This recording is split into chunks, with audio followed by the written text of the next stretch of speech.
Bonjour à tous, on va commencer avec la table ronde suivante. Donc l'idée, c'était là, on a vu un peu le point de vue de militants écologistes confrontés aux médias. Et donc là, c'était un peu l'idée d'avoir le point de vue de journalistes, notamment indépendants, ou ils travaillent dans des médias indépendants et qui sont confrontés à des pressions extérieures aussi pour pouvoir bien informer sur l'écologie. Donc c'est un peu l'idée de voir un peu, entre guillemets, l'envers du décor par rapport au traitement médiatique de l'écologie. Alors on a 5 invités sur cette table ronde. Benjamin Perret, tu es cofondateur de Médiacité, qui est un média d'information local basé à Lyon, Lille, Nantes et Toulouse. Merci. Et tu vas nous parler notamment de diverses enquêtes que tu as eu à faire, notamment autour de Nantes, notamment. Ouais.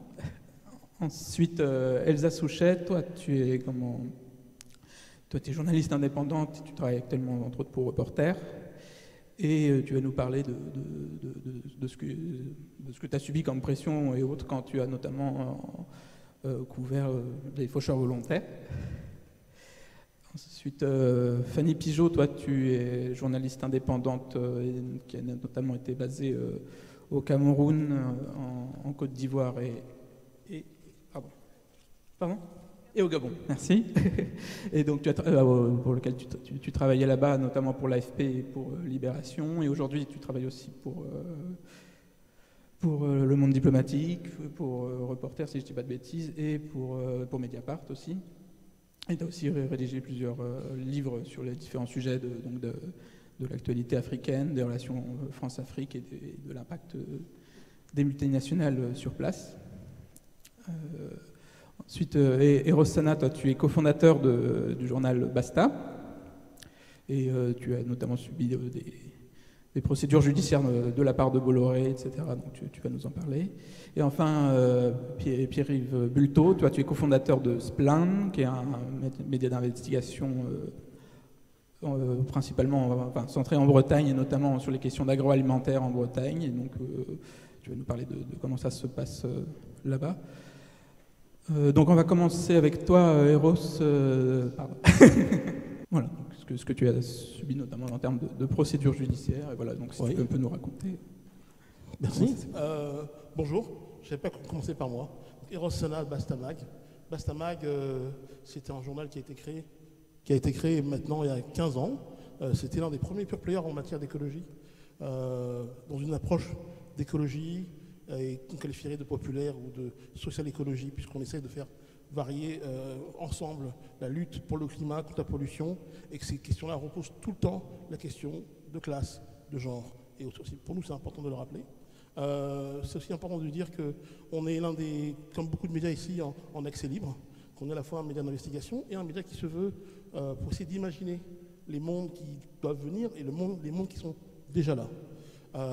Donc on a des journalistes qui travaillent ici en France et qui travaillent aussi à l'étranger, qui travaillent aussi sur ce que font des Français et des Françaises à l'étranger. Et on a eu pendant longtemps quelqu'un qui nous a voulu beaucoup de bien, un Breton, j'ai quelques Bretons autour de moi, Vincent Bolloré. Vincent Bolloré s'est intéressé à notre journal à une époque. On avait écrit 2 articles qui ne lui ont absolument pas plu. Non pas des articles qui parlaient de ce qu'il faisait en France.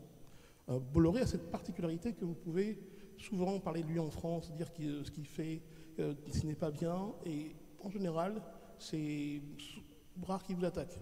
Ça dépend si vous vous touchez à l'argent et d'où vient l'argent.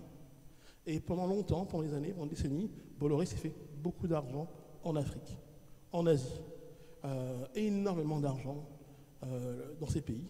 Il a mené là-bas énormément de projets dans différents domaines, maritimes, ferroviaires, d'agro-business, au Cameroun, au Congo, en Côte d'Ivoire, j'en passe, au Cambodge. Et comme on est écolo, nous on s'intéresse au fait que plusieurs grands groupes français se sont mis au bout d'un moment à s'accaparer les terres. Ils se sont accaparés les terres ici, il y a plein de groupes qui s'accaparent les terres en France, mais ils s'accaparent énormément de terres ailleurs, en Asie et en Afrique. À l'époque, notre article, sorti en 2012, titrait que 3 fois l'Allemagne avait été accaparée par des groupes français. Et parmi eux, il y avait le groupe Bolloré. Bolloré qui, chaque fois, fait preuve d'une grande subtilité technique.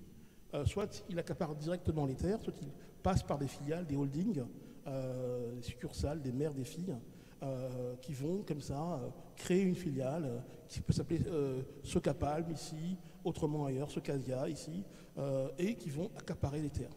C'est quoi l'accaparement des terres? C'est l'un des principaux problèmes que nous avons aujourd'hui pour la planète et pour les populations les plus vulnérables. Puisque l'accaparement des terres, c'est en général des terres arables de qualité, qui sont souvent mises à disposition ou prises par des groupes agricoles paysans qui ont un rapport collectif différent d'une autre. Et l'accaparement, c'est pour produire un type de produit qui ne bénéficiera pas localement et qui bénéficiera directement, en général, aux puissances occidentales et aux multinationales. Et donc, dans cet article qui a été écrit par l'une de nos collègues, Nadia Djebali, et je reviendrai sur elle à la fin de mon intervention, nous avons qualifié toutes les pratiques qu'avait Bolloré et comment est-ce qu'il accaparait les terres. Et l'accaparement des terres est à la fois injuste et à la fois illégal en général. La plupart du temps, les procédures par lesquelles il passait étaient des procédures de corruption, des procédures qui ne respectaient pas les lois et règlements des pays où nous sommes, et surtout qui entraînaient des violences directes contre les populations victimes de l'accaparement des terres, soit avant qu'on leur prenne les terres, soit pendant qu'on leur prenait. Et donc ça pouvait aller de menaces ou de représailles, et j'en passe. Et sans parler chaque fois des conséquences environnementales pour les populations et les territoires où ils étaient. Et quand on a sorti cet article, donc on est en 2012, Bolloré, à l'époque, il est dans une logique d'attaque systématique de tous les médias qui parlent d'où vient son argent. Et donc, systématiquement, il attaque les gens. Et il nous attaque à ce moment-là. Procédure, il y aura un second article, puisque nous, comme par réflexe, on nous tape dessus, qu'est-ce qu'on fait? On parlera plus de toi, on va faire un autre article, puis un autre article, et il a attaqué sur un autre article. Et au final, on a passé 4 ans et demi de procédure contre Bolloré. 4 ans et demi de procédure où, d'abord, il a envoyé presque à tout le monde le même avocat, Maître Barthélémy. Un homme extrêmement odieux, imbu lui-même, engoncé dans un rapport de classe extrêmement effroyable lorsqu'il vous parle. Soit lui c'est Jupiter et vous êtes un peu, je sais pas, une bouse de vache. En tout cas, il nous a attaqué pendant 4 ans. Et 4 ans d'attaque d'un avocat, d'un immense cabinet avec des médias indépendants qui sont quand même fragiles, c'est extrêmement dur. C'est dur parce que d'abord ça coûte de l'argent. Nous, ça nous a coûté en tout près de 25 000 euros. Ça peut n'être rien, mais à l'époque, notre budget était de 400 000 euros. Donc vous voyez, c'est près de 5% de notre budget qui a été comme ça mobilisé pour lutter contre Bolloré et l'attaque en justice qui ont été constantes. Ça a été des heures de travail où il a fallu revérifier toutes les sources, se baquer, revoir tout ce qu'on a dit, préparer avec nos avocats toutes ces attaques-ci et nos défenses. Et ça a été énormément de stress. De stress pour les journalistes qui ont été mis en cause, pour le directeur de la publication, de stress pour tout le média, parce qu'une défaite en justice, c'était pour nous le risque que le média disparaisse. C'était pire pour nous le risque que la voix de ceux qui dénonçaient ce que faisait Bolloré ne soit plus entendue. D'où le terme de procédure Bayon. Ce que cet homme veut, c'est faire peur, c'est faire régner la terreur pour que les journalistes, individuellement ou collectivement, disent finalement, parler de Bolloré, parler de son argent, parler de ses pratiques, parler de son système, ça ne vaut pas la peine avec tous les problèmes qu'on a. Et donc pendant 4 ans, ça a été pour nous le combat quotidien. Et étape après étape, on a eu la satisfaction de voir qu'on a gagné. Chaque fois, il perdait, et chaque fois, il passait au niveau judiciaire supérieur. On est allé jusqu'en cour de cassation avec Bolloré dans l'une des procédures pour notre premier article. Et finalement, en 2016, on a gagné face à lui, et définitivement. Et vous savez, en plus, gagner face à Bolloré, c'est pas gagner que pour soi. c'est pas gagné simplement pour les combats qu'on mène. Je tiens à vous dire, quand il nous a attaqué en justice, pour l'article 2012, il avait attaqué en justice Basta, rue 89, qui avait reposté l'article. Une journaliste indépendante qui était en fin de carrière, qui avait un blog que personne ne connaissait, enfin, plus un ébéniste, qui avait lui aussi un blog qui parlait d'écologie. On s'était retrouvés les 4 mis en examen par Bolloré. Et les conséquences que ça aurait pu avoir s'il avait gagné, c'est que non seulement la liberté d'expression en tant que telle aurait été bafouée pour les journalistes, mais c'est qu'il y a eu un précédent en matière de droit, parce que lui mettait en cause le fait simplement de reproduire un article en ligne, de le reposter. Cela entraînait aussi la responsabilité de ceux qui les repostaient. Imaginez-vous les conséquences que cela aurait pu avoir. Aujourd'hui, on est en 2024. En 2016, ça aurait eu des conséquences catastrophiques sur la liberté d'expression et comment le web évolue en étant cet espace encore d'indépendance pour les citoyens et les citoyennes. Donc pour nous, ça a été un moment extrêmement important pour le journal, mais important aussi pour les gens avec qui on travaille.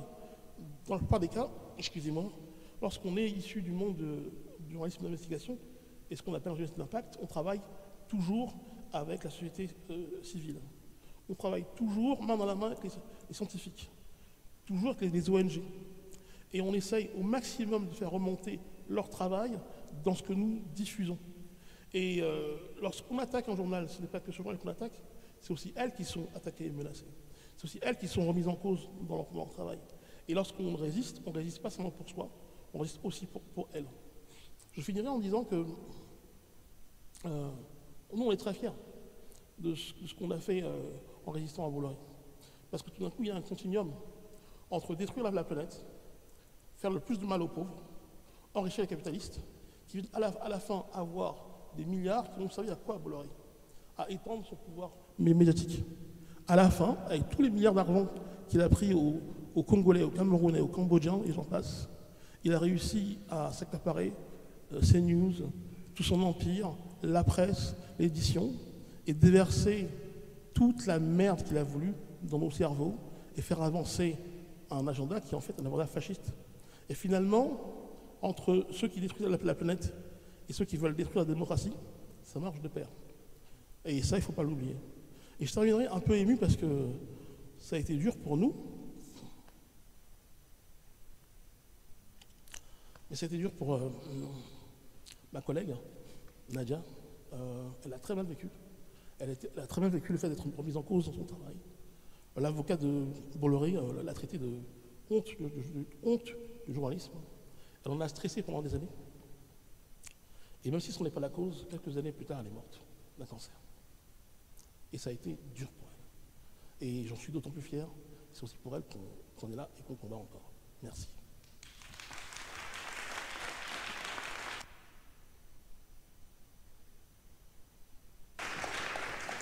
Merci Eros de ton témoignage. On va passer à Fanny du coup, qui était donc sur Bolloré mais pas que, et donc notamment beaucoup directement en Afrique sur ces pratiques et tout, et donc voilà ce que tu as été confronté aussi voilà en enquêtant sur place notamment. Alors, je fais partie de ceux qui ont eu l'immense privilège d'être poursuivis par le groupe Bolloré, par Vincent Bolloré lui-même. Son avocat est effectivement un homme charmant qui m'a dit, lui, que j'avais fait un travail de cochon. Et à chaque fois, ces poursuites étaient liées à des articles que j'avais faits sur effectivement ses activités en Afrique.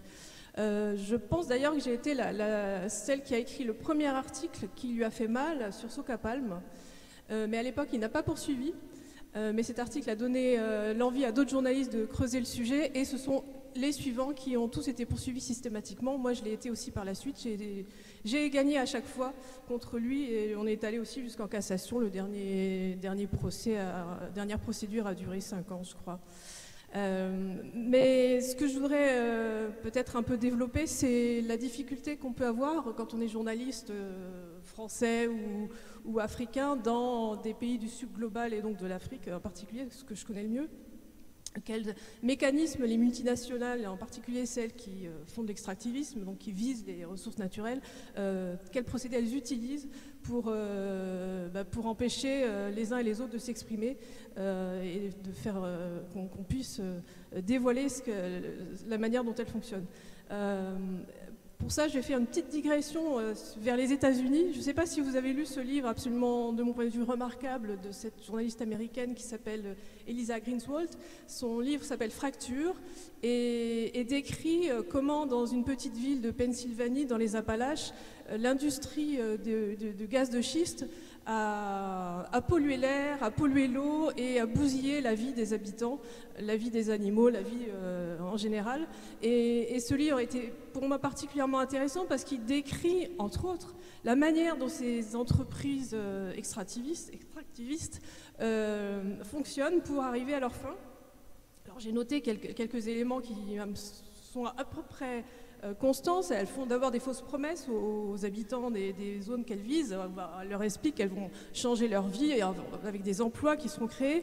Elles profitent de la pauvreté aussi en général des habitants. Et là, dans cette petite ville en particulier, il y avait une difficulté économique pour un certain nombre de gens. Donc elles profitent de la pauvreté des habitants pour récupérer leurs terres à bas prix.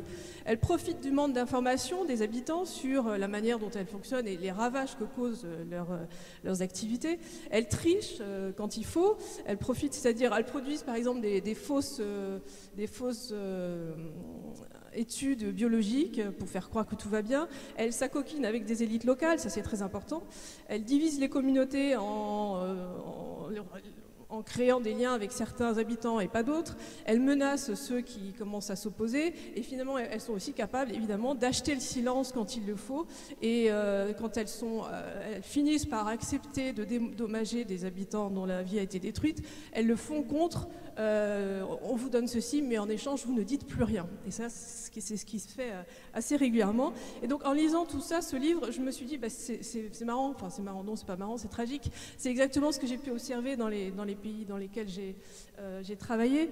Et ce sont les mêmes mécanismes, donc en particulier, mais en pire, évidemment, en pire dans des pays où la pauvreté est plus forte, les inégalités aussi plus grandes. Et alors je pense un pays comme le Cameroun, dans lequel j'ai pas mal travaillé et où j'ai été basée pendant plusieurs années, c'était flagrant. Et dans ce type de pays, c'est d'autant plus flagrant que les ressources naturelles constituent vraiment un enjeu important, crucial, puisque ce sont des pays qui, à cause du système capitaliste global dans lequel nous sommes, à cause de l'impérialisme occidental, n'ont pas d'autres ressources que leurs ressources naturelles. Et donc ces ressources naturelles permettent à un certain nombre de multinationales de s'enrichir et aussi aux élites locales, aux élites nationales. Pour elles, c'est la source principale d'enrichissement. Ça veut dire quoi? Ça veut dire que les enjeux sont encore plus grands, plus forts. Et donc, quand on veut enquêter sur les pratiques de ces entreprises, c'est compliqué puisqu'on est face à des acteurs puissants, donc des multinationales, des élites nationales, et c'est d'autant plus compliqué que ces deux types d'acteurs, sachant aussi que les multinationales sont appuyées par les diplomates de leur pays qui sont sur le terrain. Les ambassadeurs de France soutiennent systématiquement les multinationales françaises qui sont installées. Idem pour les diplomates américains, chinois, enfin chacun soutient ces entreprises. Donc c'est d'autant plus difficile d'enquêter parce qu'en général, tous ces acteurs puissants s'allient. Et ça, c'est la grande particularité qui fait que les multinationales arrivent dans ces pays, s'allient avec des ministres, des membres de partis au pouvoir, et s'allier, ça veut dire qu'elles leur donnent des postes dans leurs filiales, elles leur proposent et elles arrivent à les faire entrer dans leur conseil d'administration des filiales. Certaines deviennent présidents de leurs filiales. Et ce qui fait que en achetant ainsi d'une certaine manière ces élites, elles achètent une certaine impunité et elles permettent aussi ça leur permet d'avoir des avantages fiscaux, enfin tout un certain nombre de privilèges qui font qu'elles vont gagner beaucoup plus d'argent, toujours plus d'argent, et surtout elles s'achètent une certaine impunité. et ce qui leur permet de ne pas être redevables de ce qu'elles peuvent faire. Ça, c'est un point important à avoir à l'esprit. L'autre, c'est qu'elles vont bien sûr organiser l'opacité et participer à faire en sorte que la gouvernance soit mauvaise, puisque dans ces pays, c'est souvent le cas. Et tout est lié, évidemment. Organiser l'opacité, ça veut dire quoi? Ça veut dire que j'ai l'exemple d'une entreprise française travaillant dans l'agroalimentaire au Cameroun. Ce n'est pas le groupe Bolloré, c'en est une autre, qui est peu connue, mais qui est assez présente au Cameroun, au Ghana, en Côte d'Ivoire. Je ne vais pas citer son nom parce que je ne veux pas être poursuivie tout de suite.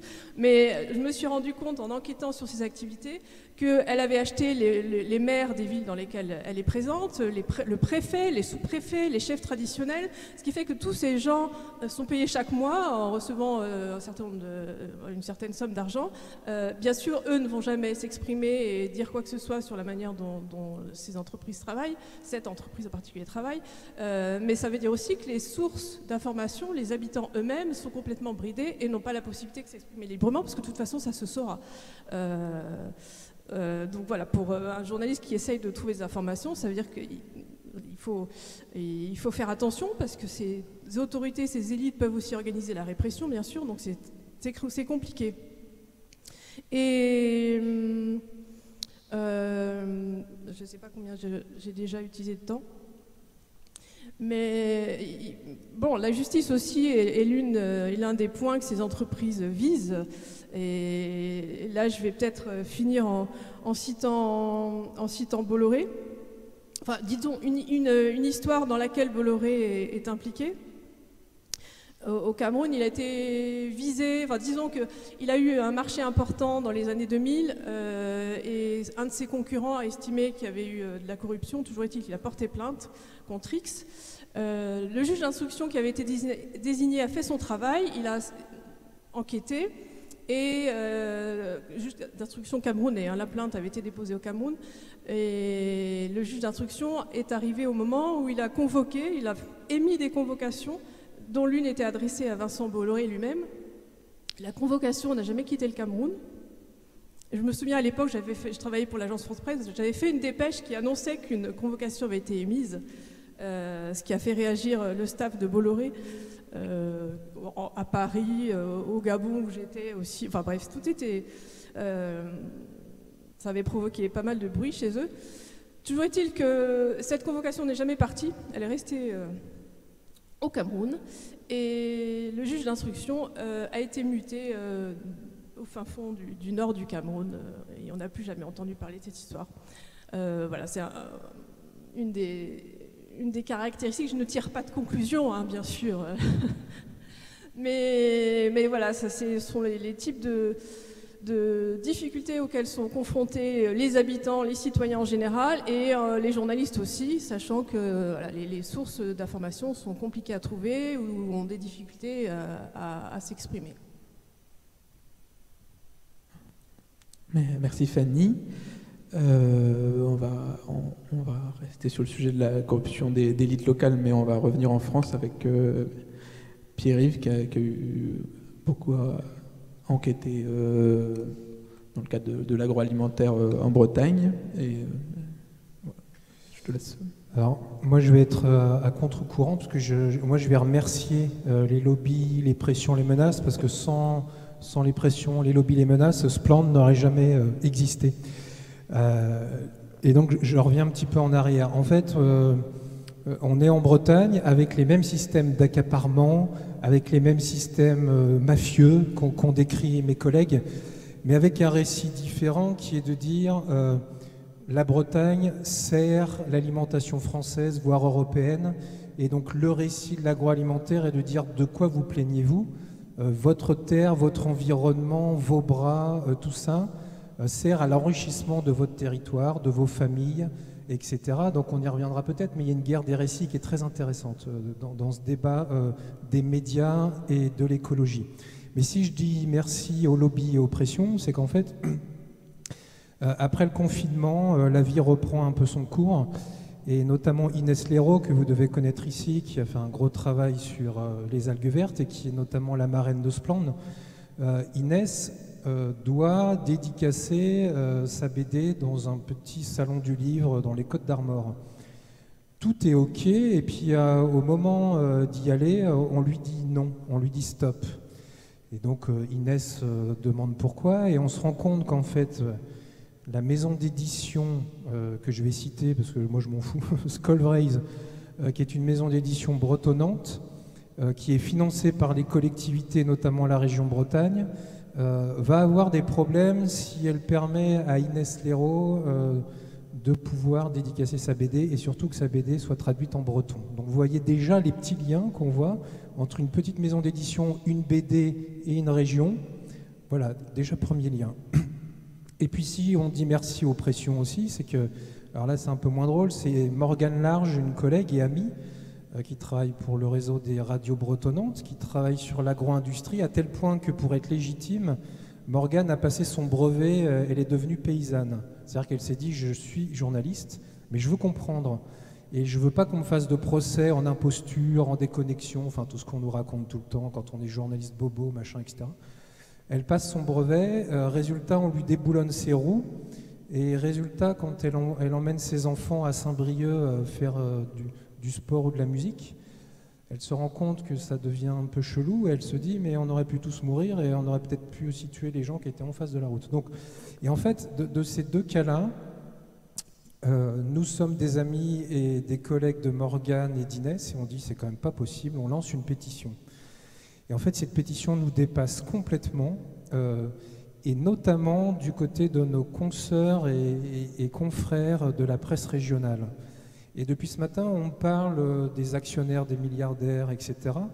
Oui, comme tu l'as dit, hein, qui sont propriétaires et qui ont une ambition idéologique, mais dans ces rédactions, la plupart des journalistes sont des bons journalistes. Et moi, j'aimerais qu'on fasse la différence entre les actionnaires, les éditorialistes et les journalistes. Parce que dans cette pétition, bon nombre de nos collègues de Ouest France, du Télégramme, de France 3, de France Bleu, etc., sous couvert d'anonymat, disent les gars et les filles, là, ce que vous êtes en train de vivre, on le vit tous les jours dans nos locales, sauf que nous, on ne peut rien dire, parce que la première personne qui achète le journal, c'est pas vous, lecteurs et lectrices, c'est l'annonceur. Et l'annonceur en Bretagne, c'est l'agroalimentaire. Et en fait, quand on a ces liens avec les collectivités, avec les annonceurs, et en même temps des collègues qui anonymement nous disent il faut que ça bouge, et bien en fait, notre réaction un peu première de pétition devient une réaction professionnelle de création d'un média. Et en fait, Splend naît de ça. Donc big up aux pressions et aux lobbies. Bon, après, une fois que j'ai dit ça, on lance notre média. Et pour faire le lien avec ce qui s'est dit tout à l'heure sur les militants et leur rapport aux... Enfin non, il ne faut pas dire militants, il faut dire citoyens engagés. Les citoyens engagés et les journalistes, c'est que quand vous faites de l'investigation locale, que ce soit la Bretagne ou l'Afrique, ou comme l'ont dit les collègues, il faut un lien avec un réseau, les lanceurs et les lanceuses d'alerte. Et en fait, la deuxième chose qui fait que Splend peut exister, c'est que les gens du réseau breton, tout de suite, viennent frapper à notre porte en disant « Bon, bah, puisque vous êtes là, les gars et les filles, maintenant on va y aller, et il y a des choses à dire, et il y a des choses à révéler. » Et ça devient intéressant parce qu'on devient une petite pierre dans la guerre du récit, qui est de dire, donc la Bretagne, région formidable, qui nourrit, qui est enrichie, etc. Et donc, on fait de l'investigation, je vais pas revenir sur ce qu'ont dit les camarades, puisque c'est la même chose sur notre terrain. Et là, se met en branle une mécanique assez intéressante. Je pense que Benjamin, tu en reviendras, avec les collectivités, les institutions et les lobbies, c'est qu'à un moment, soit on vous empêche de faire votre métier avec des pressions, comme on déboulonne des roues, des procédures bâillons, etc., on le verra avec Benjamin, avec une sorte de silence assourdissant, soit on fait en sorte de tarir les sources à la source. Et nous, c'est ce qui nous est arrivé assez rapidement.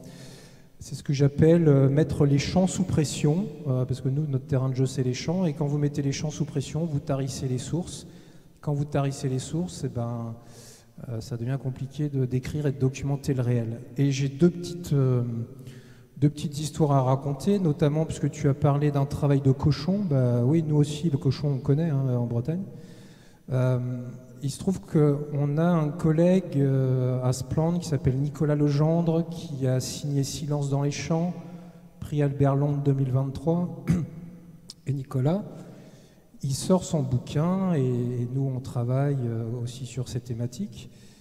Et puis, on met la main sur un document assez sympathique, une note interne d'un groupe qui s'appelle les Omnivores. Alors, derrière ce petit nom sympathique pour comptine pour enfants, en fait, il y a les vilains petits cochons du lobby porcin breton. Et en fait, les Omnivores, c'est à peu près tout ce que les coopératives, les groupes du bétail, du porc, etc., connaît en Bretagne. Et donc la note interne, c'est de dire le système Léraud, Legendre, Splend est un système qui a pour but de détruire le modèle agricole breton, qui est un groupuscule de radicaux anticapitalistes, etc. Et donc cette note interne a été diffusée dans toutes les coopératives via le syndicat majoritaire, enfin je ne vous le cite pas, vous connaissez la FNSEA, et puis toutes les fermes et compagnie. Et l'objectif des omnivores, c'était de dire ne leur parlez pas dès le départ. Parce que dans notre métier d'investigation, généralement, on a toujours des sources, soit qui nous sont conseillées, soit qu'on connaît, etc. Et puis après, ce qui devient difficile, c'est d'aller corroborer, de faire du contradictoire sur les échelons supérieurs. Et généralement, le terrain nous offre quand même des choses. Et en fait, les omnivores, c'était pour nous empêcher d'avoir même la première parole avec, pour le coup, nous, les agriculteurs. Donc bon, on s'est marré, hein, on l'a publié, la note, etc. Et on a montré que les omnivores... Oui, parce que l'investigation, on se marre un peu des fois, parce que sinon c'est un peu fatigant, quoi. Et juste, je vous donne un petit scoop, puisqu'on parle d'investigation, c'est que les omnivores, c'est pas qu'un lobby de pression breton, c'est un lobby de pression nationale. Et suite à la crise agricole de janvier dernier, là, il y a des parlementaires qui ont voulu répondre à la question agricole. Notamment un jeune député macroniste de Haute-Savoie qui s'appelle Antoine Armand. Et Antoine Armand, il organise un colloque sur l'avenir de nos paysans, enfin non, parce que paysans, c'est nous, on dit ça, eux, ils disent agriculteurs, donc de nos agriculteurs et des entreprises alimentaires. Et vous avez compris qui était le label partenaire de ce colloque parlementaire? Les omnivores. Et ce qui est très intéressant, c'est qu'Antoine Armand, depuis une semaine, il n'est plus député de Haute-Savoie, il est ministre de l'économie. Ce qui veut dire que, en faisant ça, Antoine Armand offre aussi un joli rond de serviette aux omnivores à Bercy. Et tout ce que ça veut dire sur la protection, du coup, du lobby agricole breton et comment on va pouvoir bosser, etc. Donc ça, c'est déjà... Et puis je vais en terminer sur... J'avais une autre petite histoire, parce que j'aime bien les histoires. Mais comme je n'ai pas de mémoire... Ah oui, c'est nos copains d'Invendable. Alors c'est un média un peu underground, ils font de l'investigation, un peu crade, là ils se baladent et puis ils vont voir un peu ce qui se passe.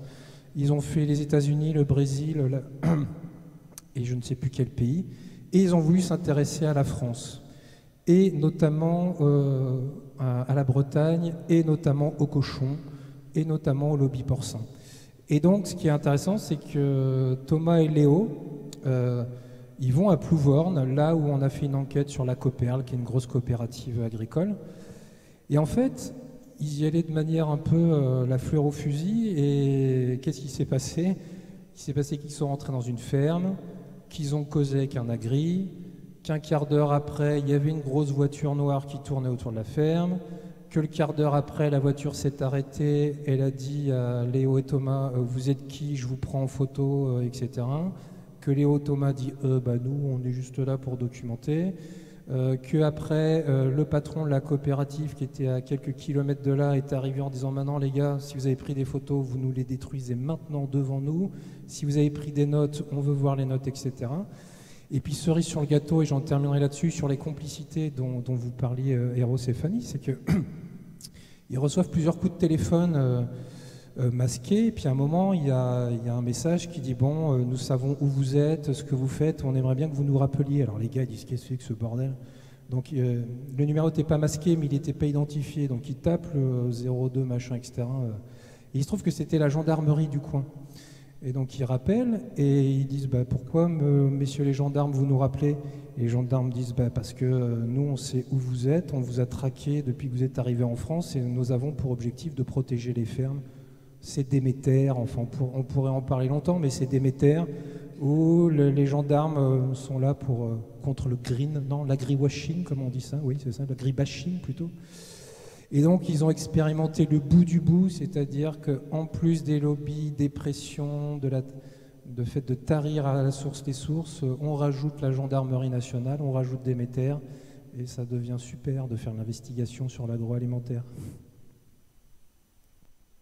Okay.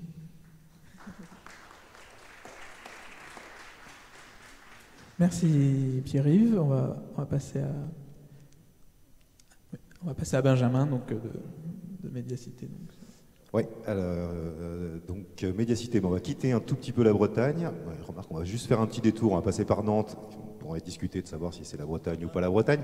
Et puis, nous, Médiacité, on est un média d'investigation qui est basé donc à Nantes, à Lille, à Lyon et à Toulouse. On s'est créé il y a 8 ans et on n'a pas encore eu l'honneur d'avoir de procès de la part de Vincent Bolloré, mais on en a, j'ai fait le compte avant de venir, on en a eu 21. On en est à notre 21e procès, pour la plupart en diffamation, pour la plupart gagnés. Mais c'est pour vous donner un petit peu une idée de ce que ça veut dire de faire de l'investigation au niveau local. Ça veut dire que vous allez froisser beaucoup de gens et que vous allez vous heurter à leur système de défense et qui va souvent être le procès. Ça fait un petit peu écho à la table ronde précédente et ce qu'on disait sur un changement dans l'attitude du pouvoir vis-à-vis des militants ou des citoyens engagés, mais sur une criminalisation de l'action environnementale. Il y a aussi un renforcement d'une forme de répression judiciaire sur la presse et sur la presse d'investigation. Donc nous, 21 procès au fil de 8 années. On a fait un peu le calcul. En termes de coûts, ça représente un peu plus de 60 000 €, juste pour prendre le train pour aller à Lyon, se faire entendre dire à l'audience que finalement elle est reportée, reprendre le train pour retourner à Paris, reprendre le train pour aller à Nantes, les mêmes choses, etc., plus notre avocat qui est un saint homme et qui nous fait des tarifs défiant toute concurrence, mais bon, quand même, il faut bien qu'il mange, donc il faut bien qu'on le paye. Donc tout ça, c'est des coûts énormes pour des petits médias, hein. Nous, on est un petit média, pareil, hein, on est sur un budget de 400 000 €, donc vous imaginez bien ce que ça peut représenter, ce que ça empêche. 60 000 €, c'est autant d'enquêtes qu'on ne fait pas, c'est autant de pigistes qu'on ne peut pas payer, enfin qu'on ne peut pas payer. On les paierait si jamais on leur commandait une enquête, mais autant d'enquêtes qu'on ne peut pas commander. Et donc c'est une grosse difficulté. Donc je rebondissais un petit peu là-dessus pour montrer la difficulté et les entraves qu'il peut y avoir à l'exercice du métier de journaliste et puis surtout de l'investigation au niveau international, on vous en avait parlé, au niveau local. On se heurte à des pratiques, de la répression ou des attaques en justice. Mais je voulais aussi, et on en avait parlé un peu avant, parler d'une autre menace sur le travail journalistique, qui est une menace qui est un peu plus diffuse, qui est pas quelque chose qu'on frappe et qu'on raconte tous les jours, c'est le silence. C'est le double silence. C'est le silence au moment où on mène l'enquête, et Pierre-Yves va commencer à en parler un petit peu. C'est-à-dire que vous avez une info, vous avez des bonnes sources au niveau local qui vous ont donné un tuyau, vous commencez à enquêter, etc. Et puis là, à un moment vient le temps où vous allez chercher le contradictoire, où vous allez essayer de vérifier cette information. Et souvent, pour vérifier cette information, il faut s'adresser à une entreprise. À une entreprise, on peut comprendre la difficulté et pourquoi ils ne vont pas vous donner, ils vont pas vous confirmer ou vous donner l'information. Mais souvent, vous allez aussi vous adresser, et c'est le cas notamment dans beaucoup d'affaires environnementales qui mettent en cause une usine, la pollution des sols, de l'atmosphère, etc. Vous allez vous adresser au service de l'État, à la préfecture par exemple. Et là, très souvent, nous, on se heurte à des fins de non-recevoir et à un silence et à des pouvoirs publics qui feign l'ignorance, qui refuse de nous répondre, qui refuse ni même d'entendre nos questions, qui refuse de nous communiquer des documents auxquels pourtant on aurait droit d'avoir accès, tout simplement parce qu'ils savent qu'en faisant ça, ils bloquent une enquête. Ils bloquent une enquête parce qu'on n'a pas de contradictoire et que un des grands principes journalistiques, justement, c'est de respecter le contradictoire, c'est-à-dire de donner la parole à la personne qu'on met en cause. Si on ne peut pas respecter ce principe, on a un problème avec notre enquête. Ça n'empêche pas qu'on l'amènera au bout souvent, mais on a quand même un problème. On ne peut pas vérifier certains faits, parce que parfois on a besoin de documents, etc., parce que la parole d'un témoin ne suffit pas.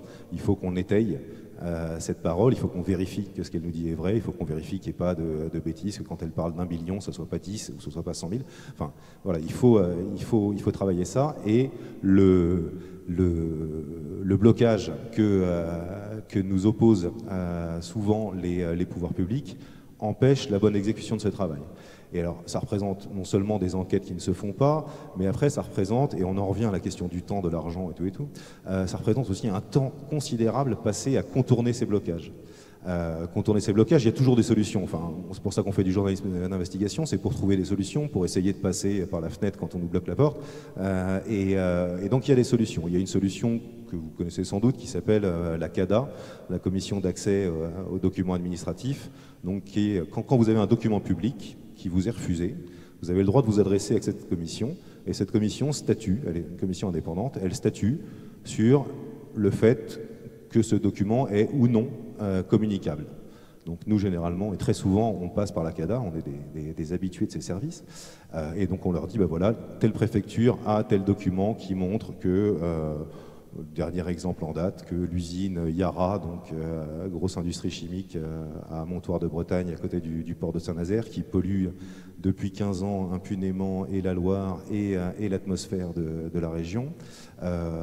On sait qu'il y a une étude, qu'il y a une enquête qui a été menée par les services administratifs sur la pollution émise par cette usine. On voudrait y avoir accès. Ils nous disent non, la préfecture nous dit non, on fait appel à la CADA dit oui. 2 mois plus tard, vous avez droit d'y avoir accès. On doit retourner voir la préfecture avec notre blanc-seing de la CADA. La préfecture peut encore nous dire non. On en est là dans cette histoire pour le moment.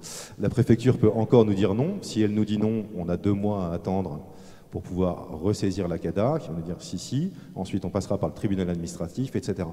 Un exemple récent, alors qui ne concerne pas l'écologie, mais qui concerne un de nos amis préférés, qui est Laurent Wauquiez, président de la région Auvergne-Rhône-Alpes, enfin ex-président, merci, de la région Auvergne-Rhône-Alpes, député, et donc il a été président de la région Auvergne-Rhône-Alpes pendant 5 ans, peut-être même un peu plus. Je me souviens plus, ça m'échappe. Et récemment, on cherchait à avoir ces notes de frais, puisque Laurent Wauquiez se pense un avenir politique national et dépense beaucoup, beaucoup dépensé aux frais de la région Auvergne-Rhône-Alpes pour faire un peu de réseautage à Paris, et puis inviter des chefs, des sportifs, des cinéastes aux frais de la région, etc., pour se construire un peu son aura. Donc on demande ces fameuses notes de frais, la CADA nous donne raison, il refuse de nous les donner, le tribunal administratif nous donne raison, il refuse de nous les donner, et là donc on est devant le Conseil d'État maintenant. Donc je vous laisse imaginer en termes de temps, ça fait quasiment un an et demi que ça traîne cette histoire, tout ça pour des documents qui sont normalement publics, qui légalement ils sont tenus de donner. Ça fait 1 an et demi que ça traîne, et puis ça coûte énormément d'argent, parce qu'aller devant le Conseil d'État, il faut faire appel à des avocats spécialisés, etc. Enfin c'est assez complexe. Donc voilà, dans la catégorie les difficultés, le silence, cette pesanteur, cette difficulté à passer des barrières et à justement triompher de ce silence et de la manière dont les pouvoirs publics essaient de nous tenir à l'écart et de nous empêcher de faire notre travail, pas en nous tapant dessus, simplement en nous répondant pas. Et puis il y a une autre problématique de silence, c'est qu'est-ce qui se passe une fois qu'on a réussi l'enquête. Je parlais de Yara. Yara, ça fait 7 ans qu'on enquête dessus. Je crois que notre première enquête sur cette usine, c'était en 2017, où on avait, cette fois-ci, obtenu des documents, toutes les mises en demeure qui avait été faite par la préfecture et par la DREAL, donc les inspecteurs en fait des questions environnementales, qui avait été faite à cette usine parce que leur système d'évacuation, il n'y avait pas de filtre sur les cheminées, ils rejetaient de l'eau dans la Loire, il y avait des fuites partout, etc. Et donc il y avait comme ça une vingtaine de mises en demeure qui s'accumulaient autour de cette usine. Donc on avait sorti tous ces documents et on se rendait compte que donc, au fil des ans, une vingtaine, et il ne se passe rien. On sort ces documents, on sort notre enquête et ça ne change rien. Alors ça, c'est quand même un truc très démoralisant quand on est journaliste. C'est de se rendre compte qu'on a fait ce qu'on peut estimer être du bon boulot, mais que ça ne provoque pas d'action, alors de la part des pouvoirs publics, parce que c'est ça, quand même, une fois que le truc est sorti, ils devraient réagir. Il faudrait qu'ils réagissent et ils ne le font pas. Ça, c'est terrible. C'est une autre barrière mise devant le travail des journalistes, c'est faire comme si leur travail ne servait à rien et faire comme s'il n'existait pas. Et donc ce silence, c'est une autre forme de répression, cachée, larvée, ça ne fait pas de bruit, mais c'est quelque chose qui pèse très durement sur notre travail à tous. Merci Benjamin. Comme tu parlais un peu notamment de la convergence entre guillemets des fois entre la répression à destination des journalistes et des militants, je vais donner la parole à Elsa qui a justement été victime d'une erreur judiciaire, on va dire, entre guillemets, où tu as été prise pour un faucheur volontaire, c'est ça? C'est ça. Ils m'ont confondu avec un militant.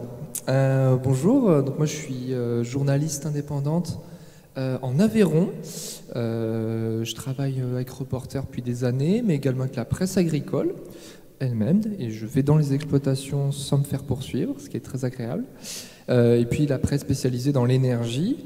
Et vous avez entendu, voilà, il ne faut pas être stressé quand on est dans l'investigation, il ne faut pas être pressé, il ne faut pas être surpris d'être poursuivi pour des choses qui n'y s'y prêtaient pas. Moi, j'ai fait une enquête c'était il y a 10 ans à Sivins contre le projet de barrage qu'il y avait à l'époque et suite auquel les gendarmes ont tué un manifestant, Rémi Fraisse.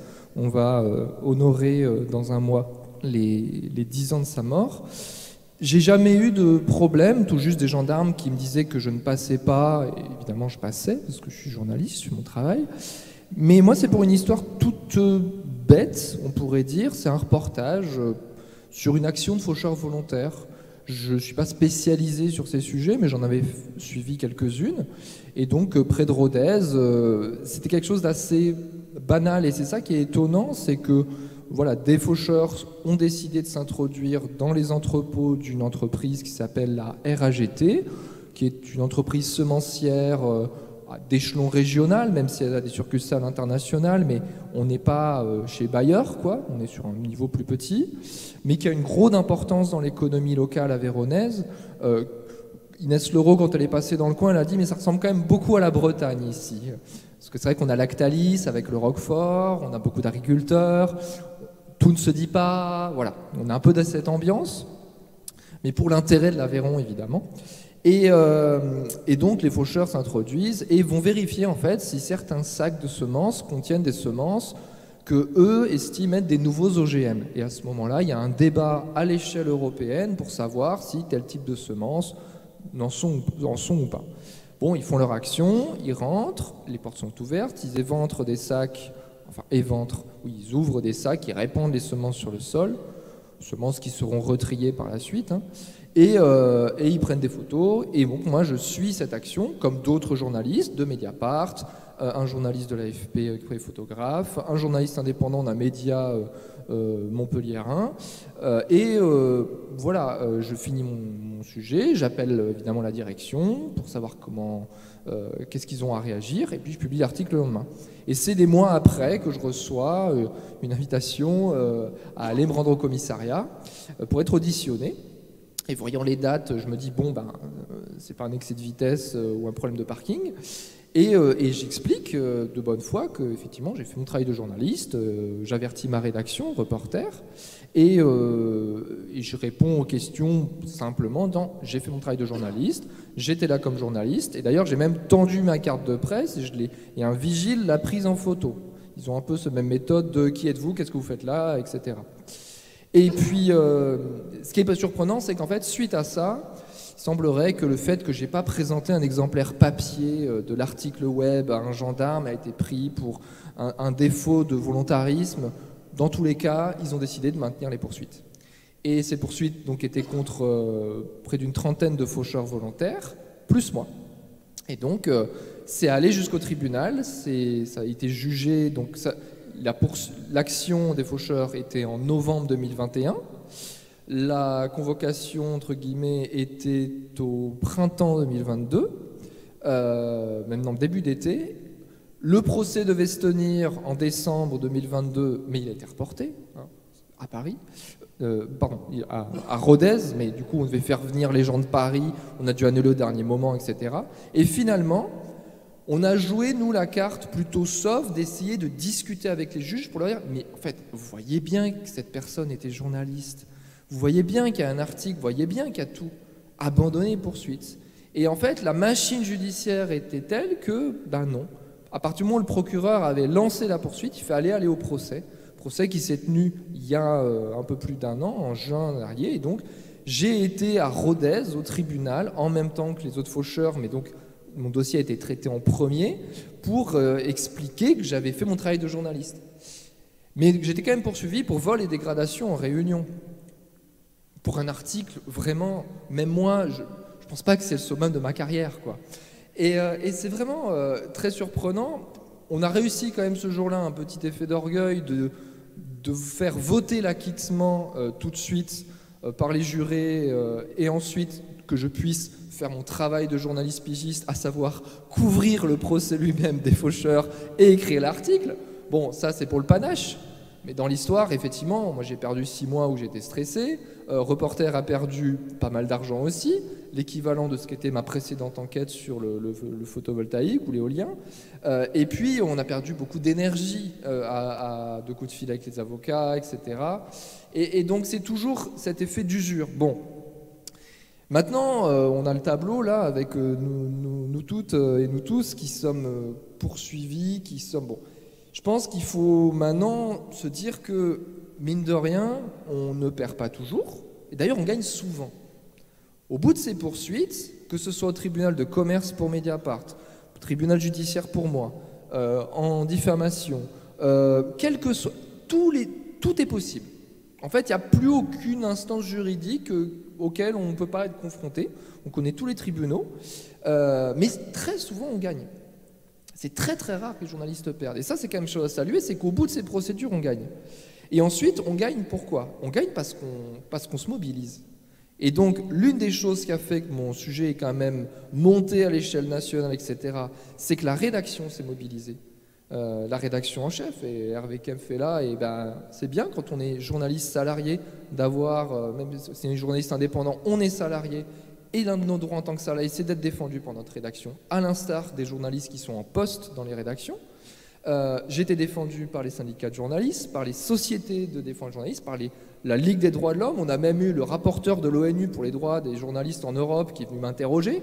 J'étais à côté d'un journaliste hongrois qui était poursuivi sous Orban. Non mais, vous voyez, il y a un côté ridicule, mais il y a un continuum. Et il y a aussi ce truc que, pendant longtemps aussi, on a pensé que c'était... que les grands investigateurs, ceux qui allaient sur Bolloré en Afrique, ou Ariane Lavrieux, la journaliste indépendante qui a enquêté sur les ventes d'armes en Égypte. Mais en fait, non, c'est à toutes les étapes, à tous les échelons, n'importe quel journaliste peut être confronté à ça aujourd'hui en France, du moment qu'il va mettre en cause un pouvoir quelconque, un intérêt quelconque. Les lois sur le secret des affaires sont très bien faites pour nous emmerder là-dessus. Maintenant, là, on a un collègue, Pierre-Inard Dupuis, qui lui aussi a fait un reportage près de Marseille sur une action contre un projet photovoltaïque. Lui, il est poursuivi parce qu'il s'est introduit sur une propriété privée forestière. Et en fait, un autre collègue, c'était parce qu'il s'est introduit sur un tarmac d'aéroport. En fait, le fait qu'on soit là, en soi, est un vecteur maintenant de poursuite. Donc, il faut se préparer à ça. Il faut avoir les outils juridiques nous-mêmes pour faire ça. Pas faire ce qu'ils nous disent de mettre un brassard et nous dire « Coucou, je suis journaliste, je prends des photos, ciblez-moi ». Non, mais par contre, savoir que c'est quelque chose qui existe et y aller collectivement. Et l'une des choses qui fait que aussi ce procès, on a pu me disculper, c'est que j'ai eu des lettres de recommandation de mes collègues qui étaient là, de Mediapart, de l'AFP, qui m'ont dit « Oui, cette personne faisait bien son travail de journaliste avec nous ». Mais quand on en est à ce stade de devoir prouver qu'on est vraiment journaliste, c'est vrai qu'il y a quand même quelque chose de l'ordre de l'absurde, mais qui est une réalité aujourd'hui. Et la dernière chose que je voudrais dire, c'est que ce qui fait qu'on tient, c'est qu'en fait, on a ce soutien et on a le soutien du public. Et les faucheurs eux-mêmes nous disent « Mais t'es pas faucheur, toi !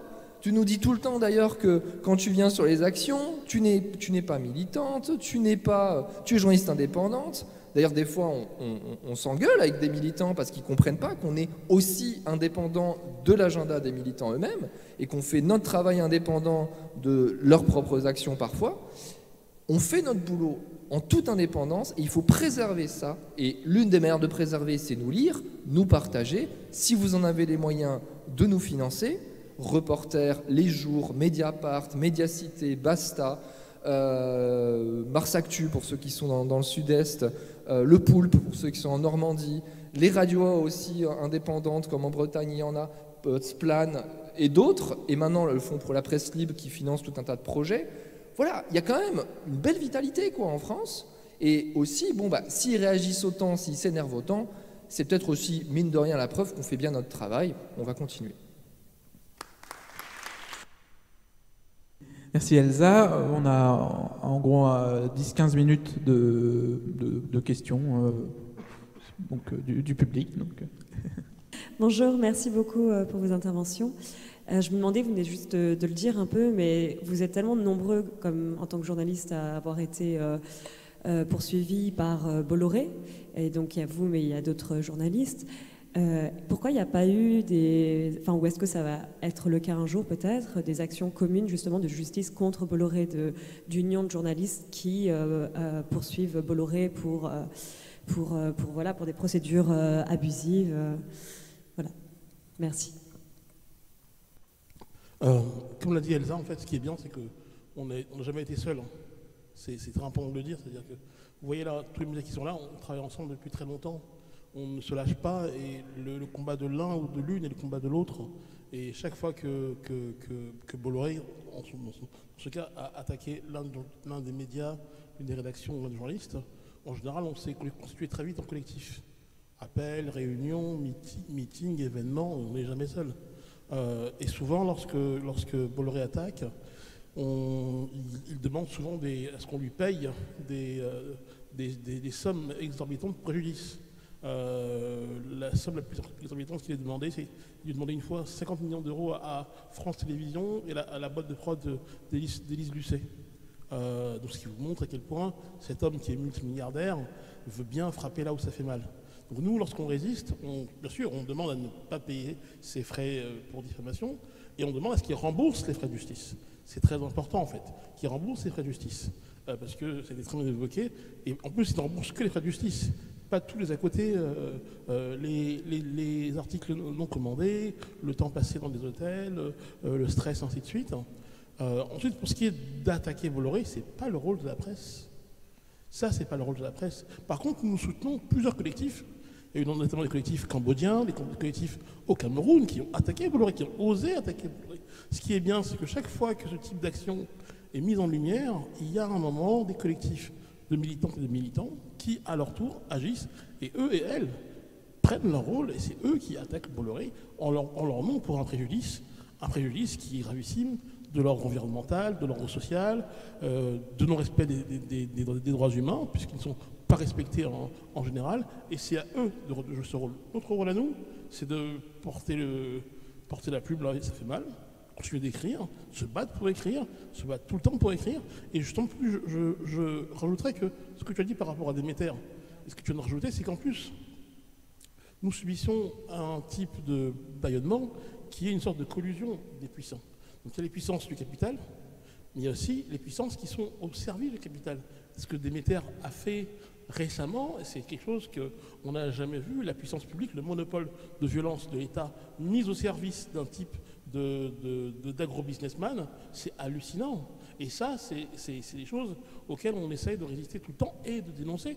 Ce que disait encore Elsa par rapport aux journalistes, l'autre type de répression aujourd'hui, c'est la présence même journaliste sur le terrain qui est réprimée. Le message qu'on veut passer, c'est n'allez pas là où on ne veut pas que vous fouiniez. Et là, c'est tout le type de résistance qu'on essaye d'avoir. Et toutes les rédactions, Reporters, Splan, Mars Actu, d'autres, on essaye, avec le minimum de ce que nous pouvons, de maintenir une présence humaine sur place pour aller témoigner. Et ça, c'est notre manière à nous de résister à ce type d'influence. Moi, c'est assez anecdotique ce que je vais ajouter, mais intéressant, je pense. La deuxième poursuite qui me visait, donc du groupe Bolloré, de Vincent Bolloré lui-même, hein, puisqu'il est toujours dans l'affaire, on s'est retrouvé en première instance avec Mediapart.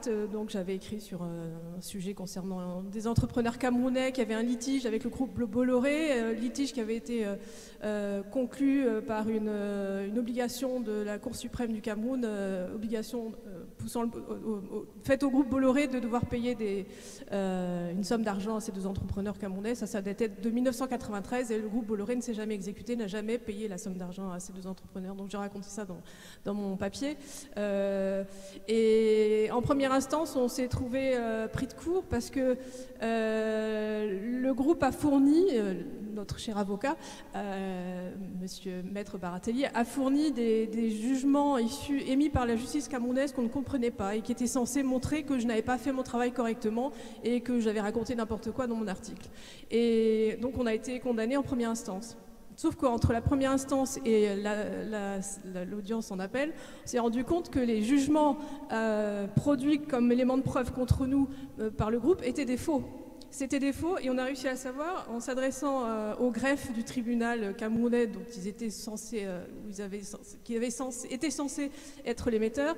Le greffe, la greffière de ce tribunal ne l'a pas retrouvé dans ses archives et a pu écrire noir sur blanc qu'elle ne pouvait pas confirmer l'authenticité de ces documents. Ce qui est assez grave. Alors, par la suite, les juges n'ont pas tenu compte de cette affaire, mais Mediapart a déposé une plainte pour faux, usage de faux et escroquerie au jugement qui visait donc le groupe Bolloré, même si c'était contre X. Mais bon, malheureusement, il n'y a pas eu de suite puisque ça a été classé sans suite. Il n'y a pas eu de collaboration entre la justice camerounaise et la justice française, qui est très courant. Donc voilà, il n'y a pas eu de suite. Mais il y a eu quand même une réaction de la part de Mediapart et de moi-même à ce qui nous était, à ce à quoi on avait été confrontés. Si, voilà, une des pratiques du groupe au Cameroun sur l'usage de faux documents. Non, en appel, les juges ont estimé que nous avions, nous, raison. Et en cassation, ils ont confirmé que nous avions raison.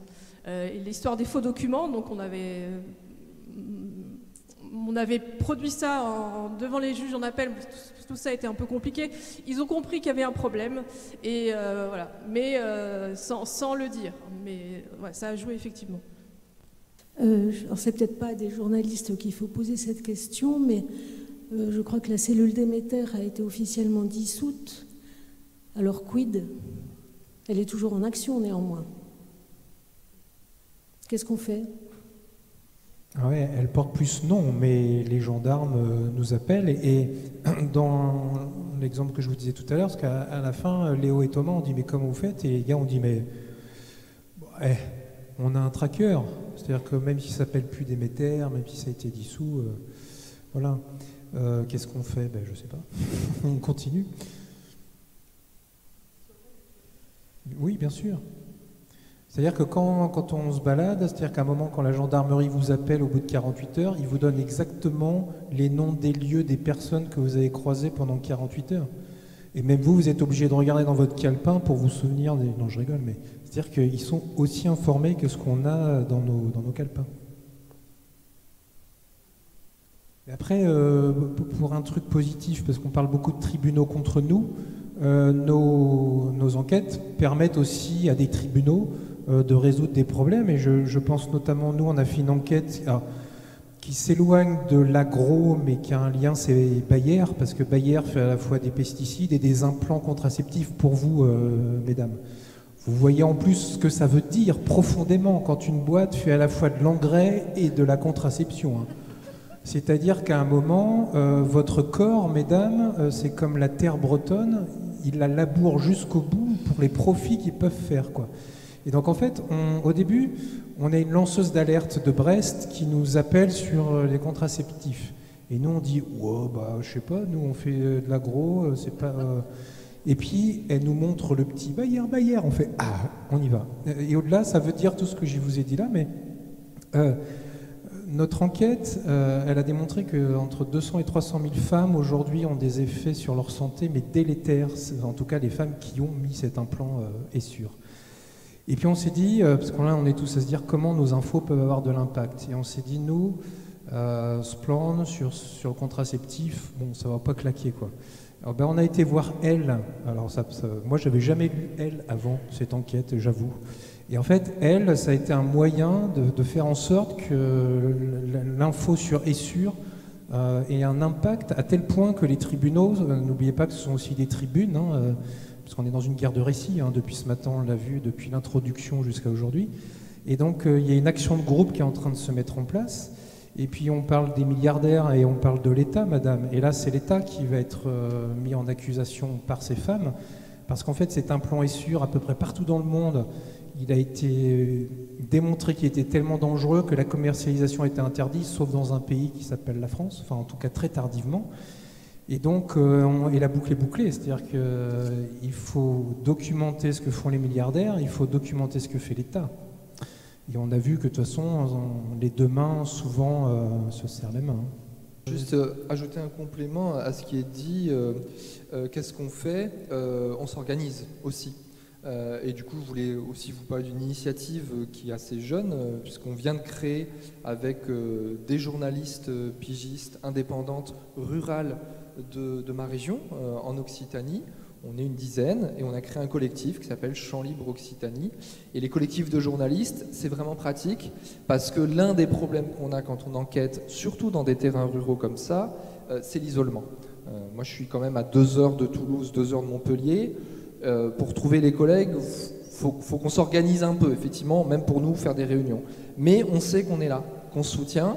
Et par exemple, j'ai une collègue là qui, dans le Lot, qui a enquêté, elle, sur la pédophilie dans l'Église catholique et qui travaille à l'échelle locale, dans le village qu'elle connaît, avec les gens qu'elle connaît, etc.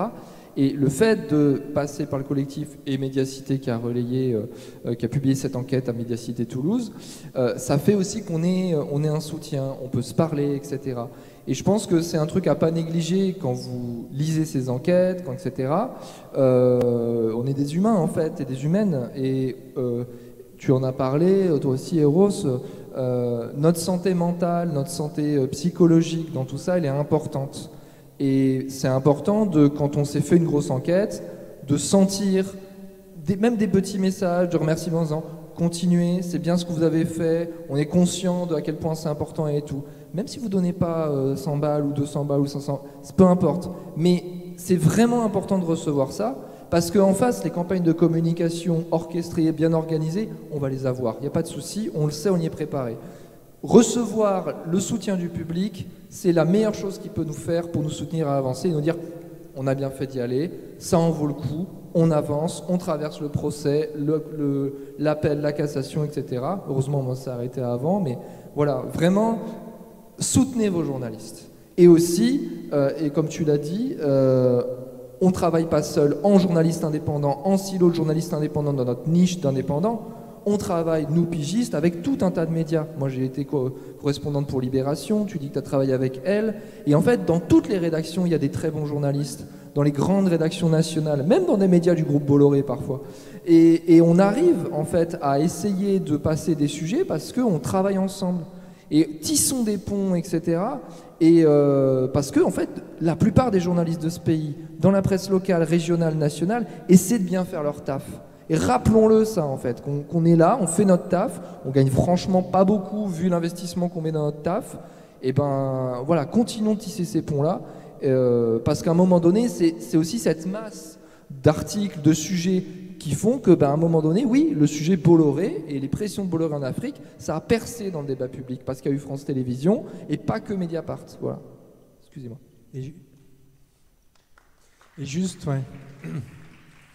Pour répondre à Madame, qu'est-ce qu'on fait par exemple, notre histoire de créer Splan, celle-ci, on voulait créer un observatoire régional de la liberté de la presse, enfin des atteintes. Et en fait, on s'est dit, ça n'a aucun sens de le faire en Bretagne.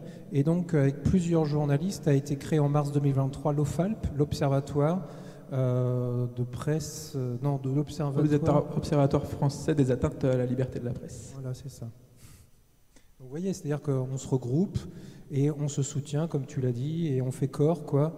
Et on fait tout ça, pas pour nous, hein, parce que ce matin... j'ai tiqué quand j'ai entendu parler de corporatisme. C'est pas du tout du corporatisme, hein, c'est pour l'intérêt général. Hein. On n'est pas là juste pour se faire plaisir. Hein. Je voudrais vraiment jeter... ce qui est aussi fantastique, c'est qu'en face à des gens monstrueux, on peut dire que ce qui est bien, c'est que la résistance, elle est inventive et imaginative. Elle est inventive, imaginative, et puis en plus, elle n'a pas de pavillon. Moi, j'ai autant pigé pour Basta que pour Reporter. Fanny a pigé pour Basta. Ce qui est intéressant, c'est qu'entre nous, il n'y a pas de chauvinisme, de bannière ou de titre ou de médias. Par contre, nous, on assume un point. C'est que la pseudo-neutralité journalistique, elle est fausse. Elle est brandie par les grands médias comme étant l'alpha et l'oméga du journalisme. Nous, on a choisi notre camp. C'est celui des personnes et de la planète. Et c'est celui de la justice, c'est celui de la préservation du vivant, et dans des conditions qui soient acceptables pour tout le monde. Celui de fait de prioriser celles et ceux qui sont déjà en train de payer le prix du coût de la crise climatique. Rappelons ça, qu'au plus important, c'est que l'addition est en train d'être payée au Cameroun, au Cambodge, en ce moment au Portugal, et puis aussi ici, avec les crises de l'eau qui sont en train d'exploser. Et donc nous assumons de mettre en place une économie non violente pour défendre des modèles économiques de journalisme d'impact. Et chaque fois que vous voyez apparaître dans vos mails une newsletter, sur votre feed Twitter, une demande de soutien, dites-vous que c'est pas seulement pour soutenir un article, pas seulement pour soutenir une rédaction, mais c'est pour soutenir un modèle d'économie et de civilisation. On essaye de mettre en place, que nous prenons nos systèmes de survie, de modèles économiques de nos rédactions, sont des modèles de ce vers quoi nous voulons aller, la coopération. Et pour nous, c'est extrêmement important. Eux veulent nous assassiner avec toutes les masses possibles de leur pouvoir capitaliste. Rappelons ça, c'est ceux qui ont le plus d'argent, qui font le plus de mal aux gens et à la planète. Nous essayons chaque fois d'inventer des espaces imaginatifs de résilience et de résistance.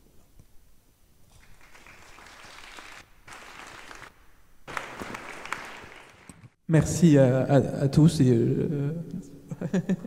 pour cette table ronde. Et puis donc, on se retrouve dans un petit quart d'heure pour la dernière table ronde de la journée sur les pressions plus insidieuses et économiques que peuvent subir le journaliste.